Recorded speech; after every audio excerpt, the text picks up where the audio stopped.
안녕하세요. 서울대학교 환경대학원 교수 윤순진입니다. 3강에서 우리는 기술 발전과 규모의 경제를 통해서 재생 가능 에너지가 화석연료보다 저렴해질 수 있다는 것을 확인했습니다. 4강에서는 실제 사례들도 봤지요.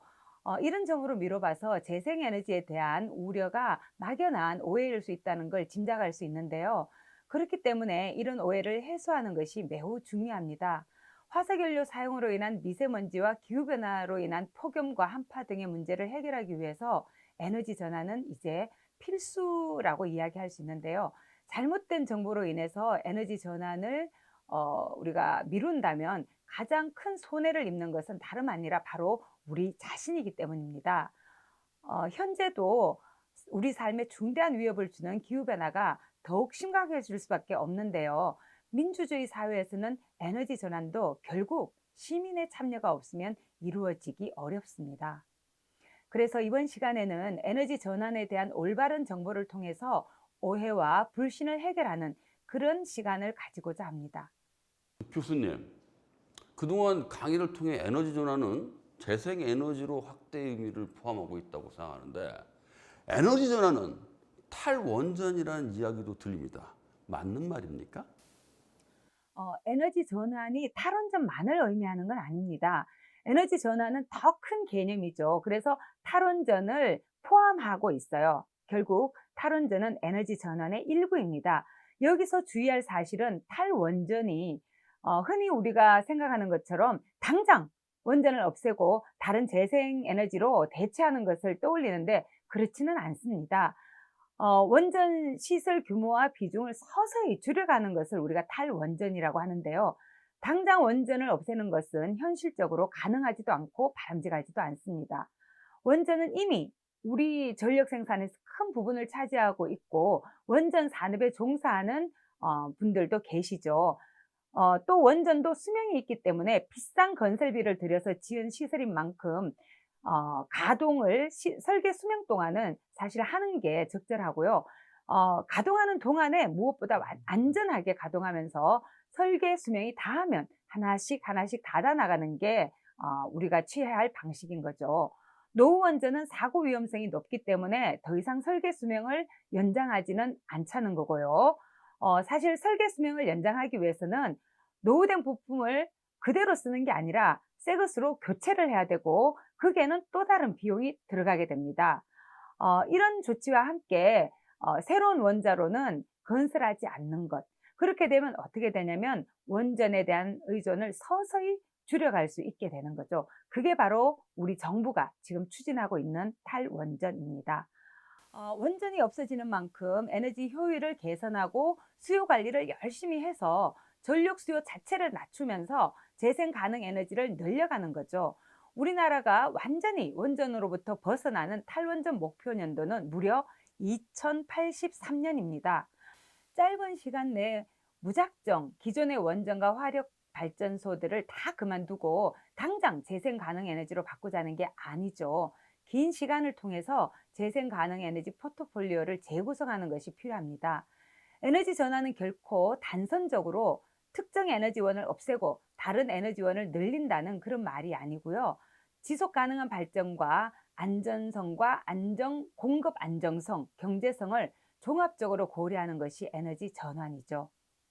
다른 선진국은 큰 논란이 없이 에너지 전환을 실행 중인 것 같은데 우리나라는 왜 이러한 오해가 생기는 걸까요? 글쎄요, 다른 나라들에서도 에너지 전환이 아주 순조롭게 이루어지는 것만은 아닙니다. 다양한 재생 가능 에너지 설비의 설치를 둘러싸고 갈등이 없지 않고요. 또 송전망 설치를 둘러싸고도 갈등이 있기도 하거든요. 근데 우리나라하고 비교했을 때는 사실 우리나라가 조금 더 어려운 상황에 놓여 있지 않나 이렇게 말씀을 드릴 수 있는데요. 우리나라는 원자력과 석탄 화력 발전 비중이 세계적으로 높은 국가입니다. 원자력과 석탄 화력으로 얻는 전력이 전체 전력에서 차지하는 비중으로 70%가 넘는 국가가 전 세계에서 6개밖에 없는데요. 우리나라가 남아프리카 공화국, 인도, 폴란드, 프랑스 다음으로 5번째로 높습니다. 우리 바로 다음이 중국인데요. 그리고 전 세계에서 원자력 발전을 하는 나라는 31개 국가인데요. 그중에서 원전 건설 기술을 가지고 있는 원전 산업 국가는 10개가 채 되지 않습니다. 그러다 보니까 이제까지 익숙하게 유지되어 온 에너지 구조를 바꾸는 에너지 전환에 대해서 불안감이 있을 수도 있고, 또 전력 요금이 다른 국가들에 비해서 저렴하게 유지되어 오다 보니까 혹시라도 에너지 전환으로 전력 요금이 급격히 높아지는 게 아닐까 하는 우려가 있기도 하고요. 또 무엇보다 원전에 이해관계를 가진 사람들이 많다 보니 이분들이 타격을 입지 않을까 하는 불안감이 있죠. 그래서 변화에 저항하는 그런 경우들도 있습니다. 그러면서 일부 언론이나 정치인, 학자들이 잘못된 정보를 생산하고 이런 정보들이 유통되다 보니까 시민들이 혼란스러워하는 그런 경우들이 있는 것 같아요.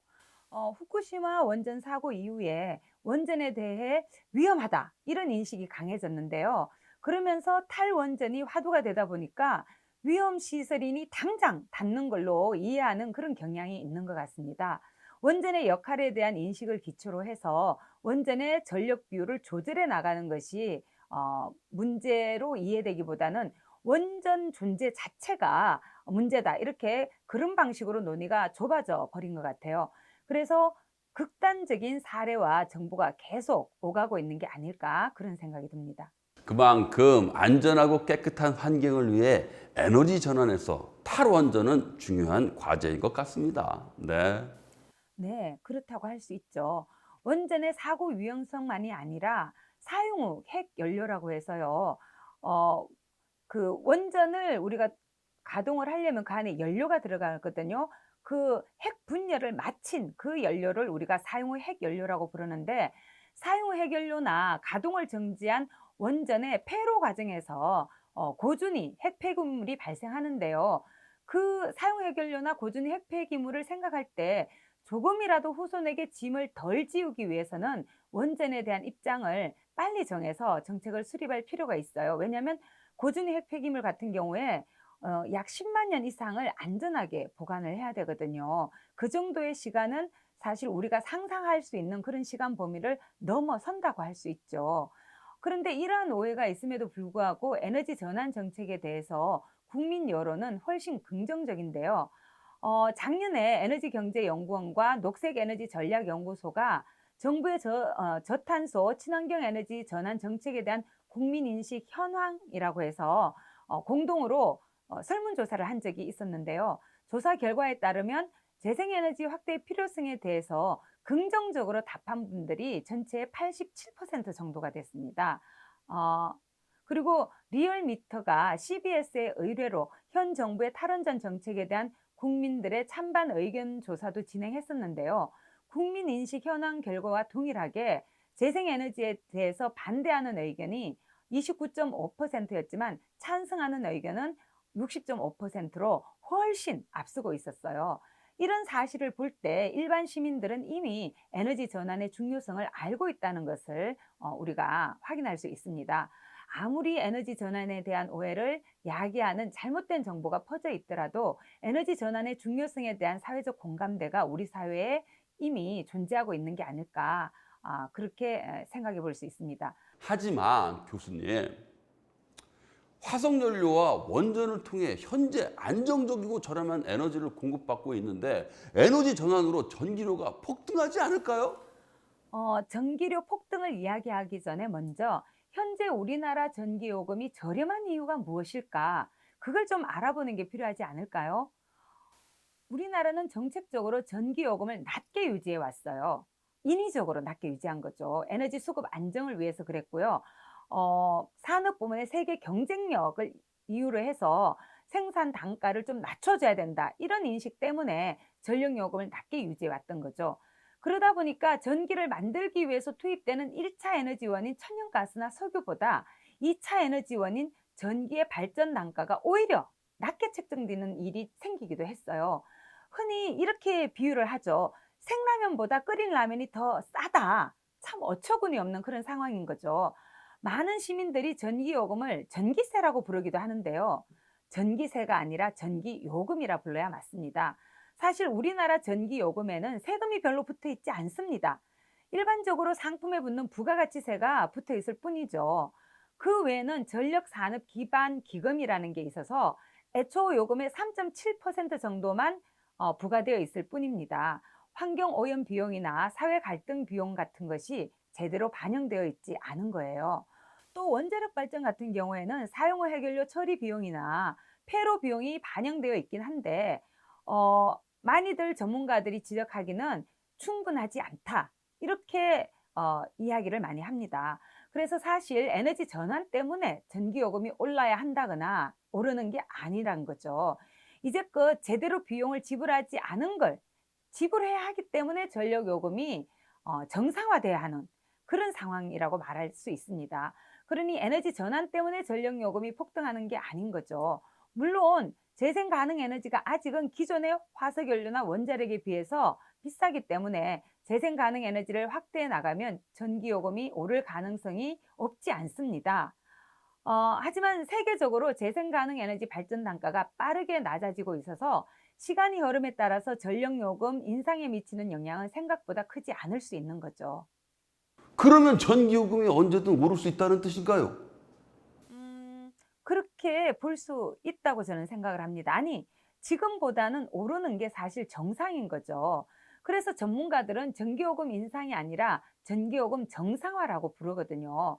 사실 에너지 전환은 문재인 정부 들어서서 국정과제로 제시되었는데요. 전기요금 정상화가 필요하다는 얘기는 에너지 전환이라는 이런 정책이 내세워지기 이전부터 수년 전부터 사실은 10년 이상 된 얘기예요. 그래서 앞서 언급한 것처럼 우선 석탄 화력이나 원자력의 발전 단가에 사회 환경 비용을 충실히 반영을 해야 되고요. 그렇게 한다면 사실 전력 요금은 올라가야지 마땅한 거죠. 게다가 국내에서는 아직 재생 에너지의 단가가 비싼 편이에요. 그래서 재생 에너지 중심으로 전력 체계를 개편한다면 전기요금 인상 압박을 받을 여지는 있습니다. 그러나 누차 말씀드리지만 향후 10여 년을 바라보면 재생에너지 도입으로 요금이 오른다 치더라도 결코 우리가 감당하지 못할 수준 또는 뭐 아주 비싼 그런 정도는 아닐 거라는 거죠. 재생에너지 기술이 나날이 발전해서 단가가 떨어지고 있기 때문이고요. 전기요금이 오르면 소비자들이 굳이 전기를 아껴라 아껴라 이렇게 이야기를 하지 않더라도 소비를 줄이기 위해서 노력하게 될 거거든요. 그렇기 때문에 어떻게 되느냐? 전기요금 킬로와트 아워당 전기요금은 좀 오르더라도 실제로 가구에서 부담하는 전기요금 총액은 많아지지 않을 수 있습니다. 예를 들어서요. 독일 가정용 전기요금이 1킬로와트 아워당 우리나라보다 3배가량 높아요. 하지만 가정에서 납부하는 전력요금 총액은 우리와 비슷합니다. 왜냐하면 그만큼 아끼기 때문에 전력 소비 자체는 적거든요. 그래서 지불해야 되는 전력요금 총액은 우리랑 비슷하게 되는 거죠. 교수님, 그 우리나라는 화석연료와 원자력 에너지 집중 사용으로 그 값이 저렴하지만 실제로 위험 비용이 충분히 반영되어 있지 않기 때문에 결코 싼 값이라 할 수 없다고 하셨습니다. 그에 비해 재생에너지는 기술 발전과 지속적인 투자가 늘어나는 추세로 저렴해지고 있다고 하셨는데 정말 그럽니까? 우리나라에서 원전은 저렴한 전력 가격을 지탱해주는 역할을 해왔어요. 운영 단가가 낮았으니까요. 하지만 장기적으로 볼 때 과연 미래는 어떻게 될까요? 원전만이 아니라 일반적으로 발전 단가에는 어떤 비용이 들어갈까요? 한번 살펴보도록 합시다. 우선 건설비 단가와 운전 유지비, 송전망 접속비, 연료비 같은 직접 비용이 있어요. 그리고 싹스라고 불리죠. 또 낙스 이렇게 그 대기 오염 물질들 또 CO2 배출 같은 환경 비용에 발전소 주변 지역 지원과 같은 정책 비용으로 구성되는 간접 비용이 있습니다.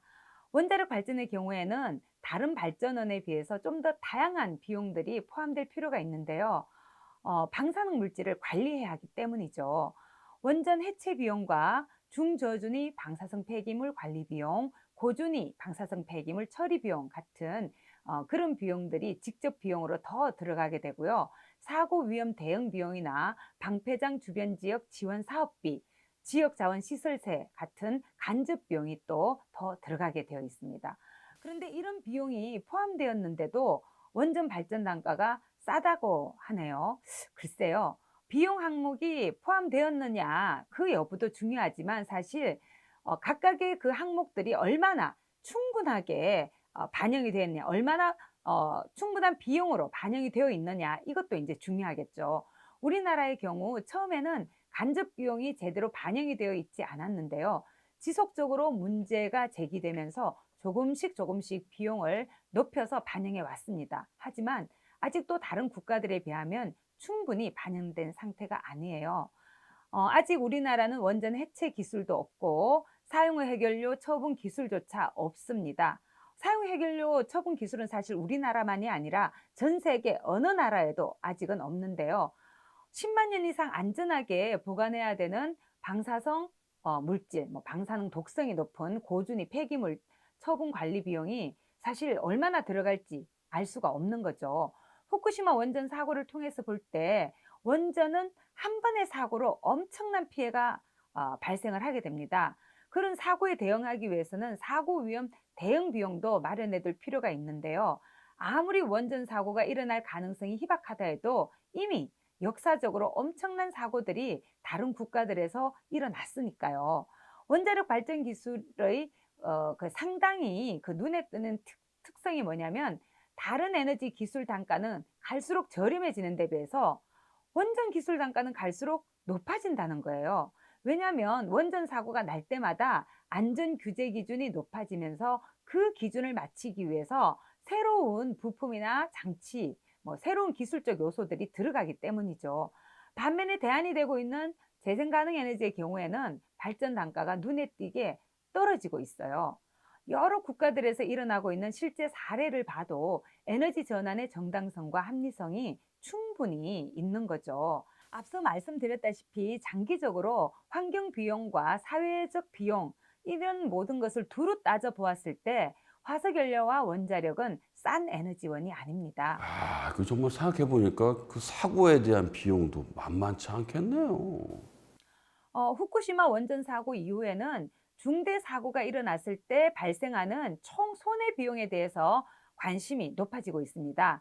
일본의 경제 산업성은 후쿠시마 원전 사고로 인해서 피해 비용이 얼마나 발생했는지를 계산을 해봤어요. 원전 폐로와 오염 제거 비용이라든지 배상 비용 이런 것들을 모두 합해 보니까 약 21조 5천억 엔, 우리 돈으로는 약 215조 원이 필요하다는 그런 추산을 하게 됩니다.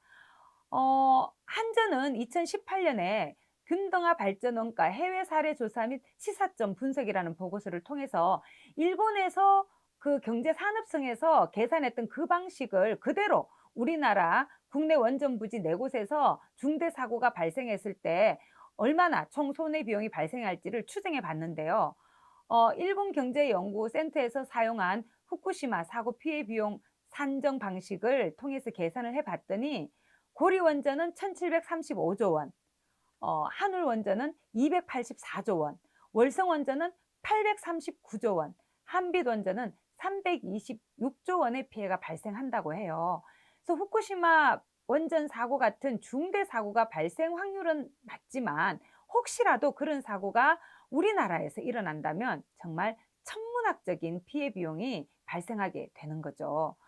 이런 금액을 충분히 반영한다면 원전은 결코 경제적인 발전원이 되기 어렵겠죠. 사고는 물론 일어났어도 안 되지만 또 그럴 확률도 낮겠지만 후쿠시마 사고만 보더라도 피해가 단기적이 아니라 장기적으로 이어진다는 사실을 알 수가 있죠. 그렇기 때문에 한 번의 사고가 우리에게 주는 피해는 너무나 엄청날 수밖에 없습니다. 1986년에 체르노빌에서 사고가 일어났었는데요.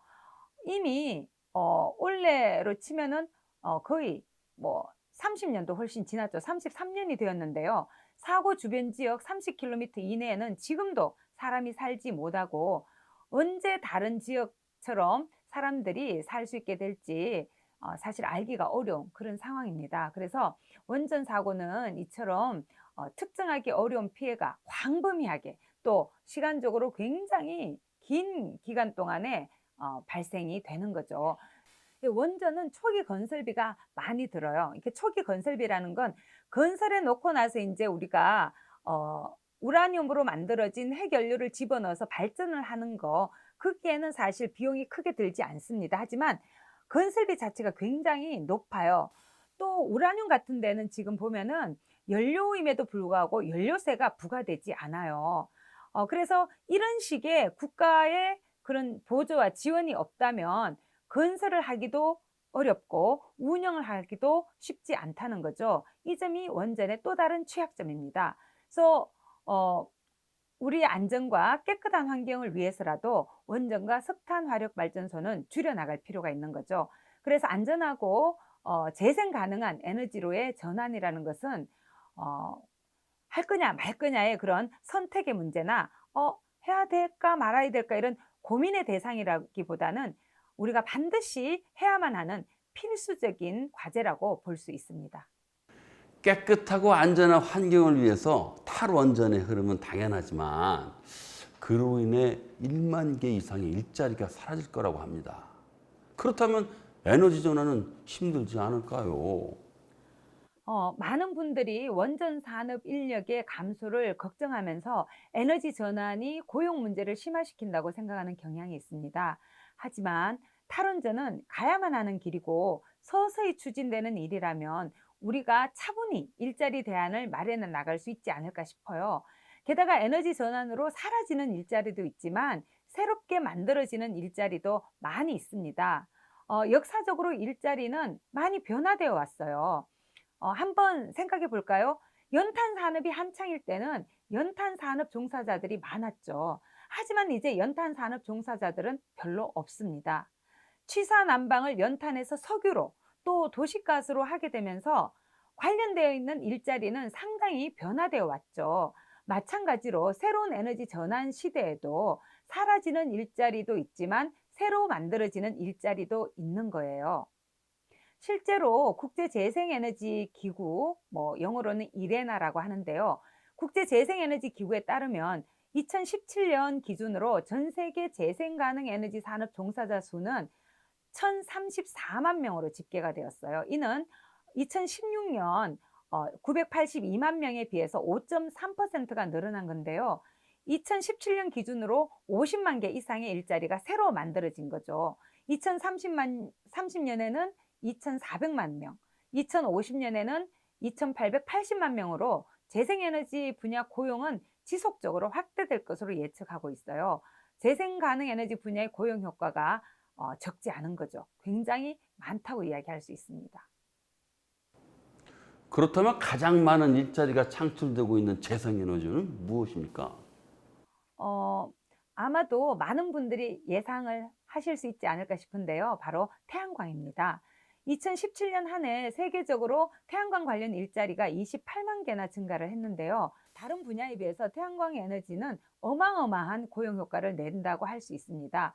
공간과 기술 제약이 원자력에 비해서 낮은 편이기 때문에 진입 장벽이 높지 않아서 고용을 확대해 왔고요. 앞으로도 지속적으로 늘어날 추세라고 합니다. 아하, 그렇군요. 그렇다면 우리나라는 어떤가요? 우리나라는 2030년 재생에너지 전력 생산 비율을 20%로 확대하겠다는 게 지금 정책 목표인데요.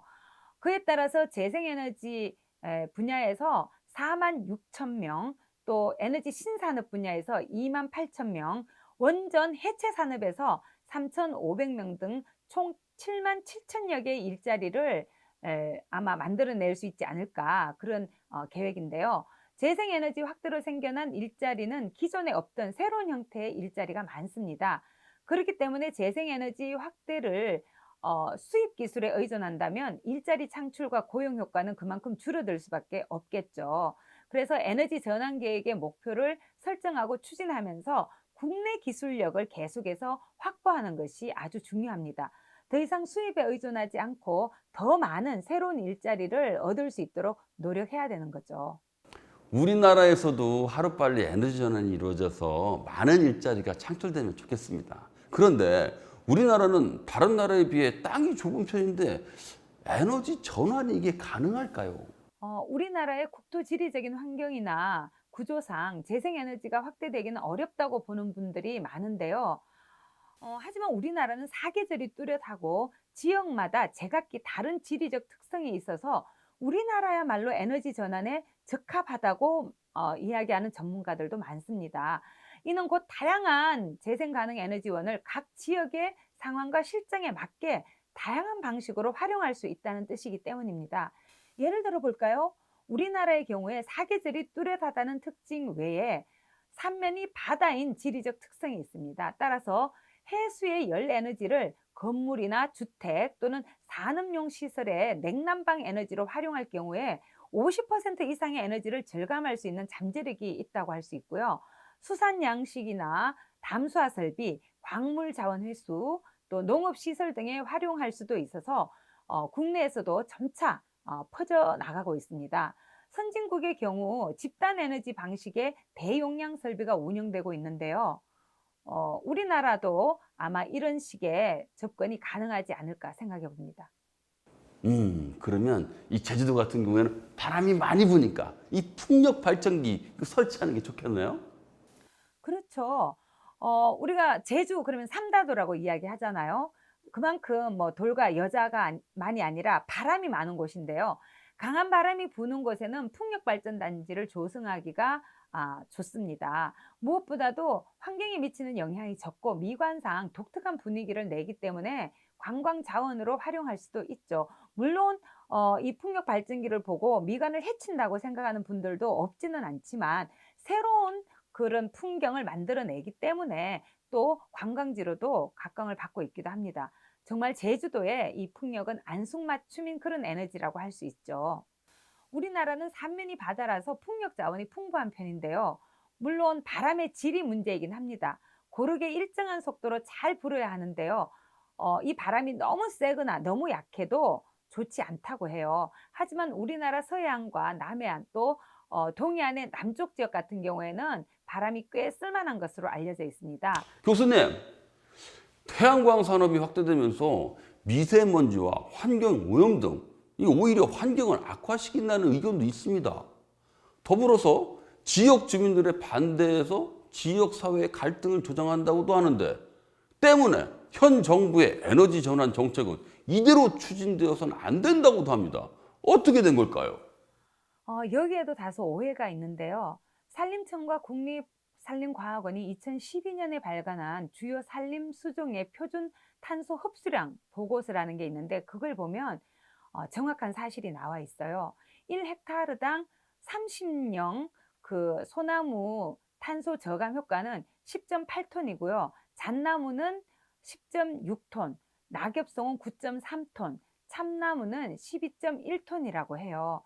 그에 비해서 1헥타르에 설치 가능한 태양광 발전 용량이 606kW라고 하는데 그걸 이제 우리가 온실기체 저감 효과로 환산해 보면 연간 304톤의 탄소 저감 효과가 있다고 하거든요.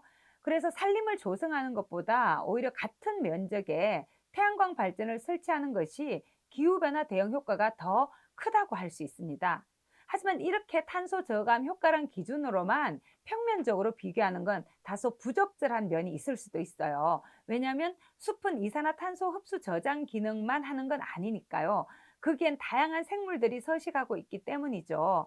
그렇기 때문에 모든 숲을 다 이용하자는 건 아니에요. 생태적으로 보호해야 될 지역은 보전하고 보전 가치가 높지 않은 지역은 태양광을 설치하는 그런 방식으로 이용해도 되지 않을까라는 거죠.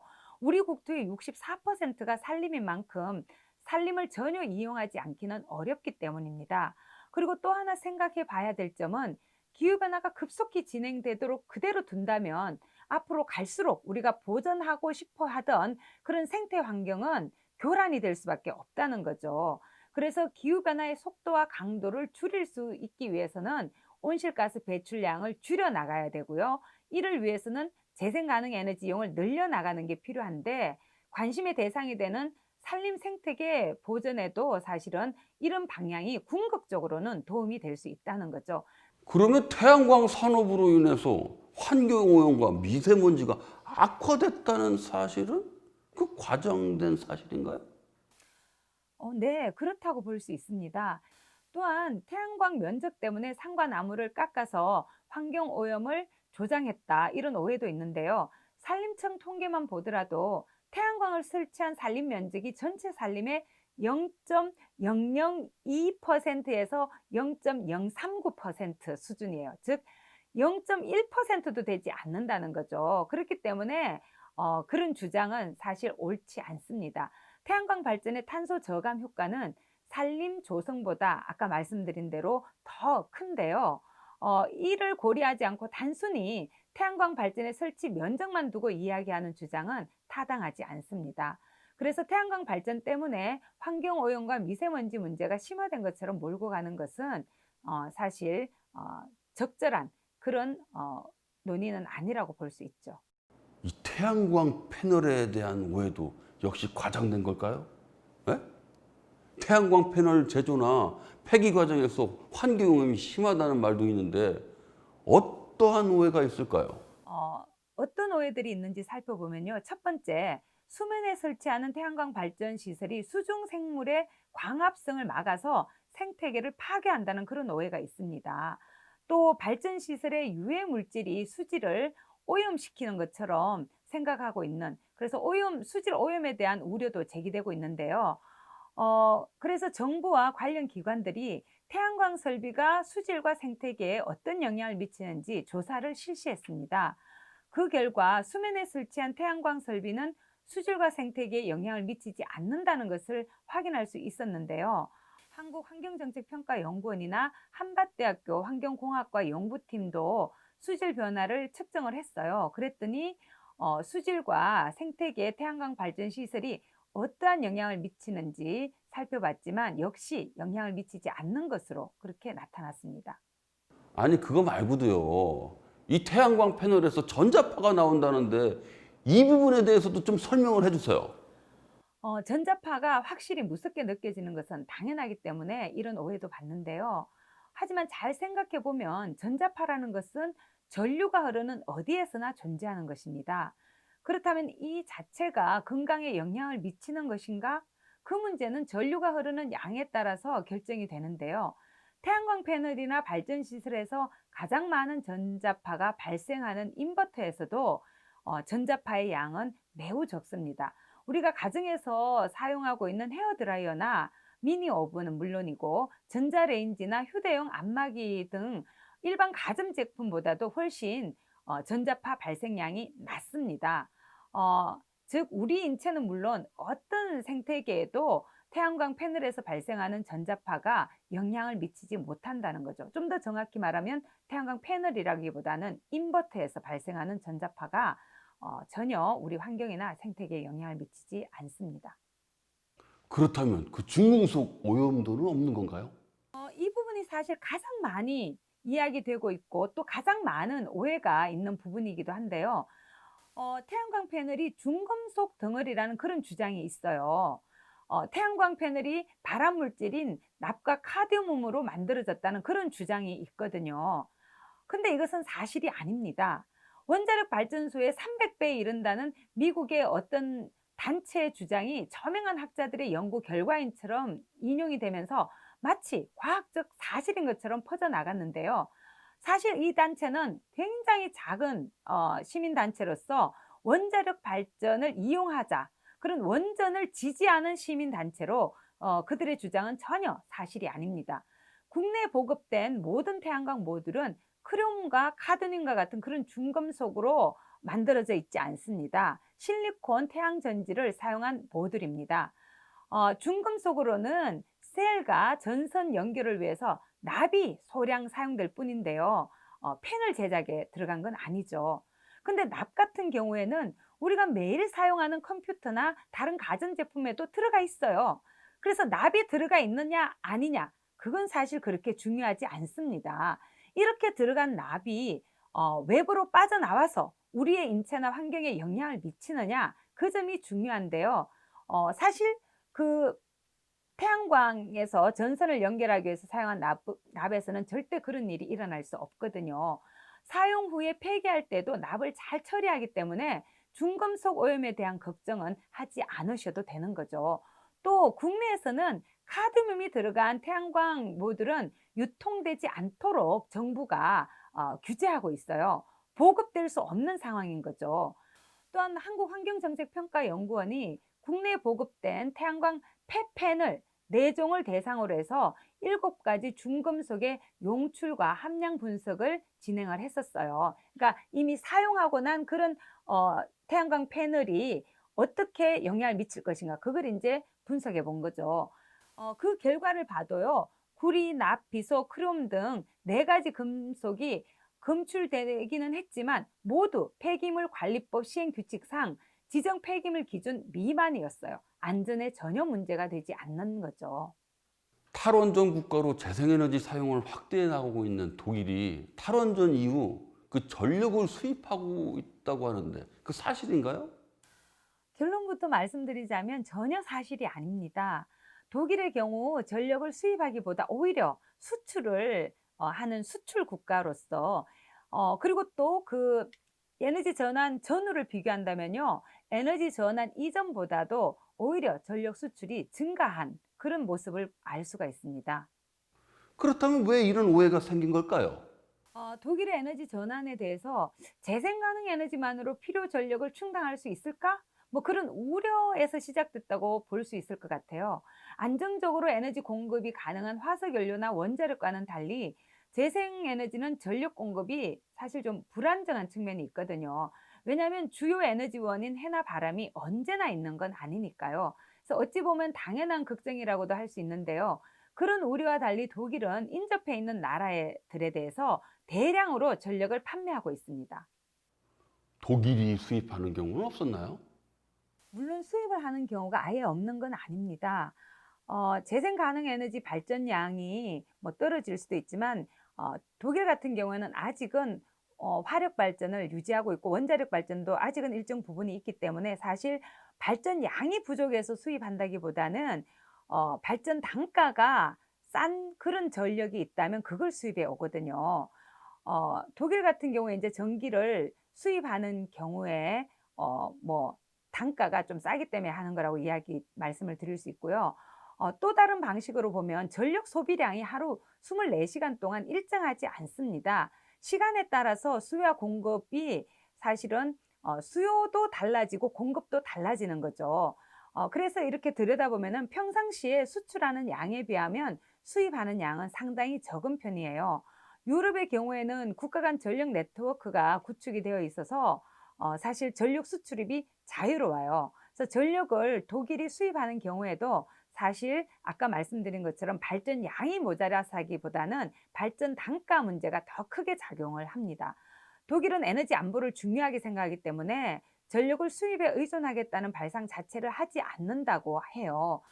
그래서 다시 한번 말씀드리지만 독일이 수입하는 경우에도 공급 능력 부족이 아니라 경제성 때문에 수입을 하는 거죠. 근데 지금에 있어서는 전력 수출량이 월등하게 더 많다는 게 사실입니다. 한때 전력 수출량이 아주 떨어진 경우도 있었어요. 하지만 2013년에 들어와서는 수출량이 회복되었고요. 이후에는 점점 더 많은 양의 전력을 수출하고 있습니다. 독일의 사건들을 따져볼 때 2011년 탈원전 선언을 했음에도 불구하고 2011년부터 전력 수출량이 오히려 빠르게 증가했는데요. 독일이 에너지 전환을 선언할 수 있었던 것은 우리나라와 달리 다른 나라들과 전력망이 연결되어 있어서 전력 수입으로 충당할 수 있기 때문이라고 어떤 분들은 주장을 했어요. 하지만 오히려 반대로 에너지 전환 과정을 거치면서 독일은 전력 수출국이 되었습니다. 오히려 이러한 독일에 대한 오해들이 독일의 재생에너지 안보를 더욱 강력하게 만들어주는 것 같네요. 사실을 알고 보니까 그렇죠. 독일은 에너지 전환을 추진하는 중요한 이유들 중 하나가 에너지 안보 강화라고 이야기하고 있습니다. 왜냐하면 재생 가능 에너지 같은 경우에는 자국에서 지속적으로 거듭거듭 생산되기 때문에 에너지 안보에 매우 중요하고 또 긍정적입니다. 독일의 경우 석탄 자원은 풍족하지만 석유나 가스, 우라늄 등은 수입을 했어야 했어요. 그래서 에너지 무역을 보면은 늘 적자였거든요. 근데 재생 가능 에너지 이용이 늘어나면서 오히려 수입 의존성이 줄어들게 되었어요. 그래서 에너지 수입액을 절약하고 재생 가능 에너지 발전 산업이 발전하면서 오히려 에너지 경제가 활성화되었다고 그렇게 이야기할 수 있습니다.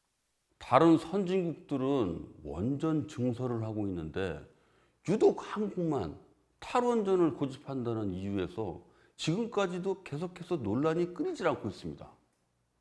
4차 산업혁명으로 인해 전력 공급이 원활하게 이루어져야 하는데 왜 우리들만 전력 수급 탈원전 정책을 펼쳐야 하느냐가 그 이유인데요. 선진국들의 원전 증설 사실인가요? 결론적으로 말씀드리자면 사실이 아니라고 말씀드릴 수 있습니다. 일본의 경우 후쿠시마 원전 사고가 일어난 직후 민주당이 집권했던 그런 시기였는데요. 민주당은 국민 여론을 수렴을 해서 원전 재론을 선언을 했습니다. 하지만 자민당의 아베 신조 총리가 집권하면서 원전 유지와 확대 정책을 표방하게 되었어요. 그래서 일부 원전이 재가동되고 있기는 합니다. 그런데 일본을 보면 후쿠시마 원전 사고가 터지기 전인 2010년에 3차 에너지 기본 계획의 원전 비중 목표가 50%였어요. 하지만 작년 7월에 발표한 2030년까지의 제5차 에너지 기본 계획을 보면 원전 비중이 20에서 22%로 그렇게 낮춰져 있습니다. 그리고 현재는 강력한 안전 규제를 통해서 가동 가능한 48기의 원전 중에서 9기만이 재가동되고 있습니다. 일본에서도 원전 재가동은 큰 이슈인데요. 사고가 났던 후쿠시마 제1원전의 그 6기는 모두 폐쇄된 상태입니다. 그러나 이바라키현에 위치한 후쿠시마 제2원전은 사전에 주민들의 동의를 얻고 피난 계획을 수립해야 하는 등 해결해야 될 문제들이 많은데요. 재가동 승인이 나긴 했지만 현실적으로는 재가동이 불가능한 그런 상황입니다. 모든 계획을 다 수립해야 되기 때문에 그렇죠. 또한 신규 원전 건설이 이루어지기 어려운 상황입니다.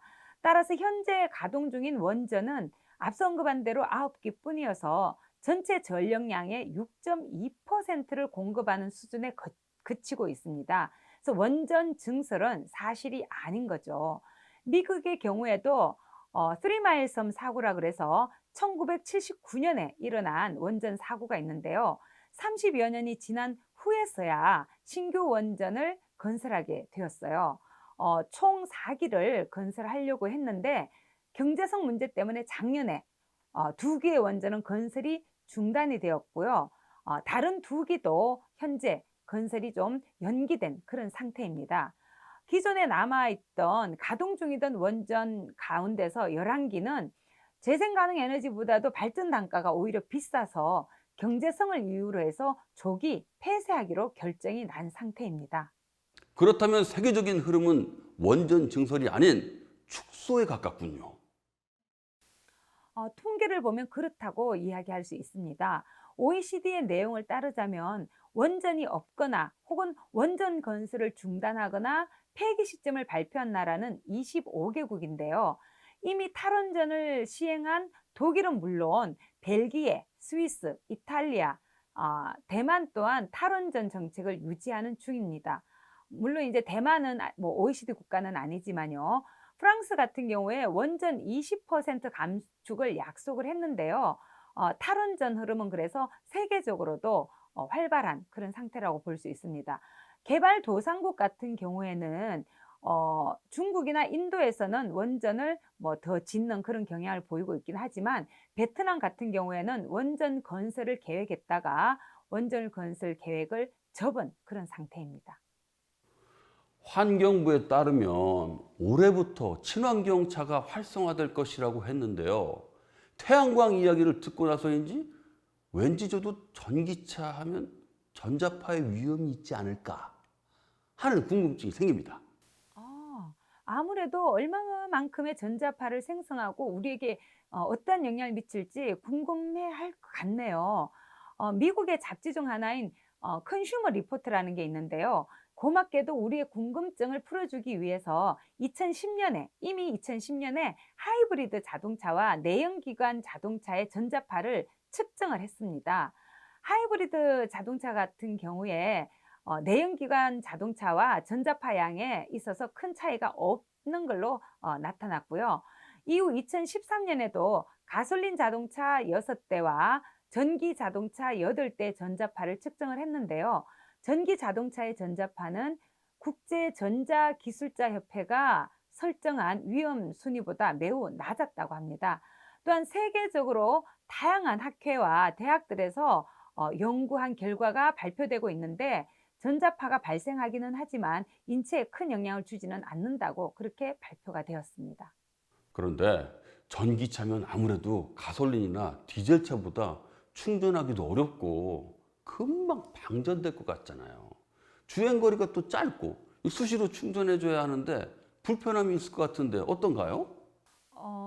전기차의 주행 거리는 2018년 초반에 출시된 GM이라는 자동차 회사의 모델 볼트라는 그런 전기차를 제외하고는 모두 200km 정도인데요.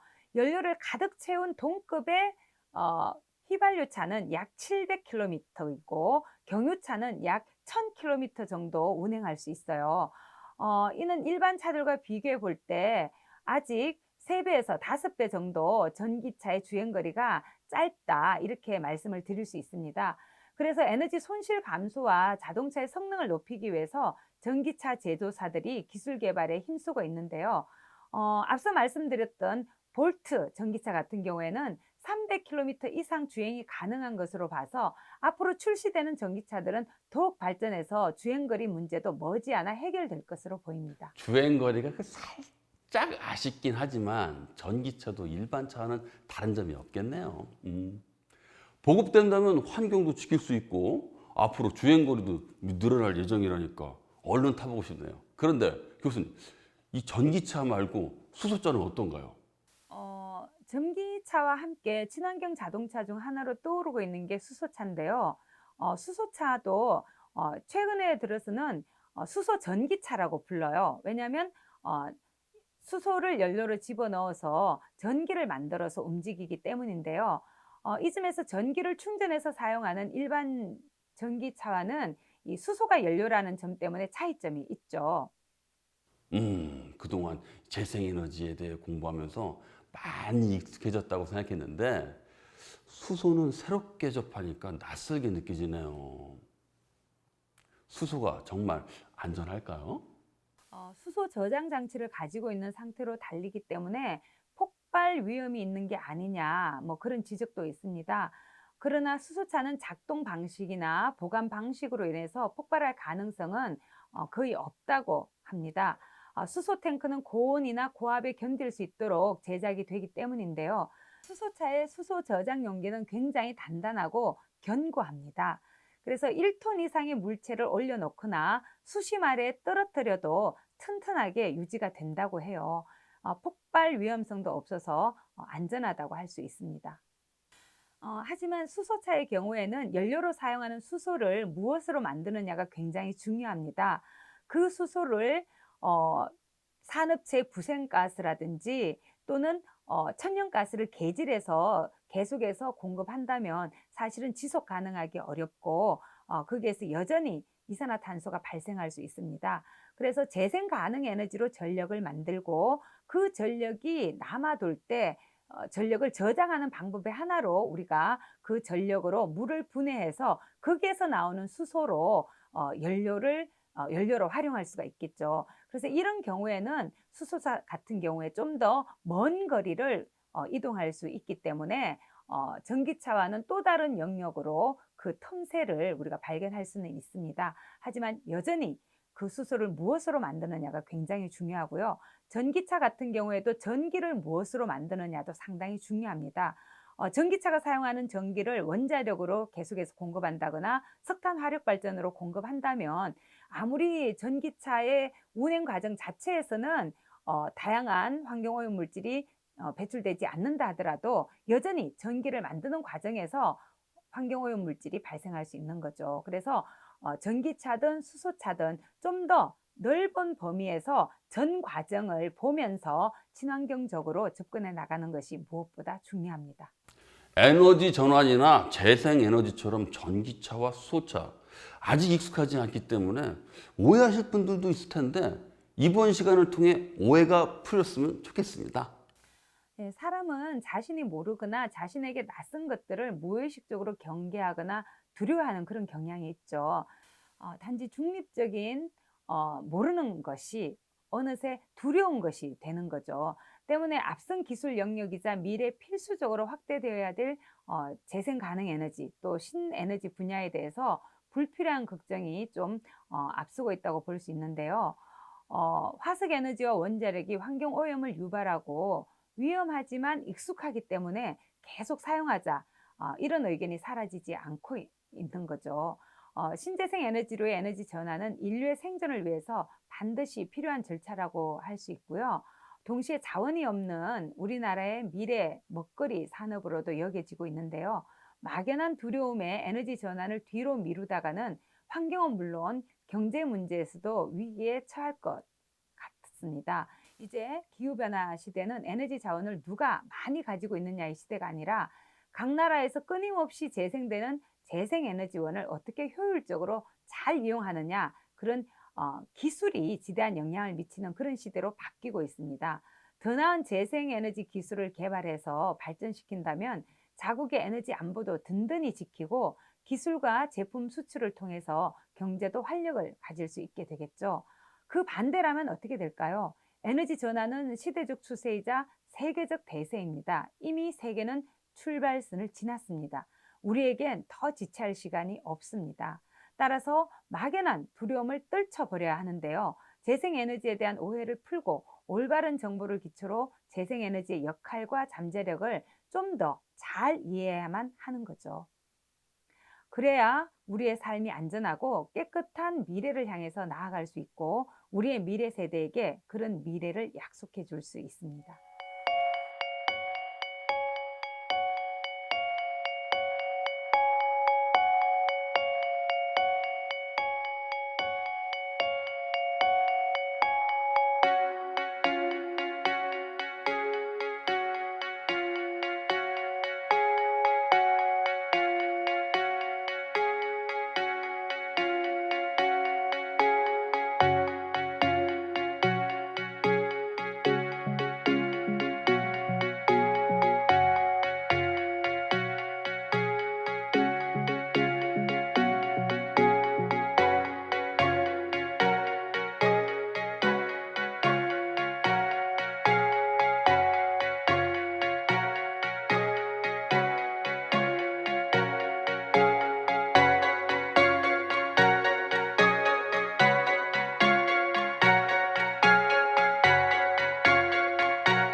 에너지로 바꾸는 세상.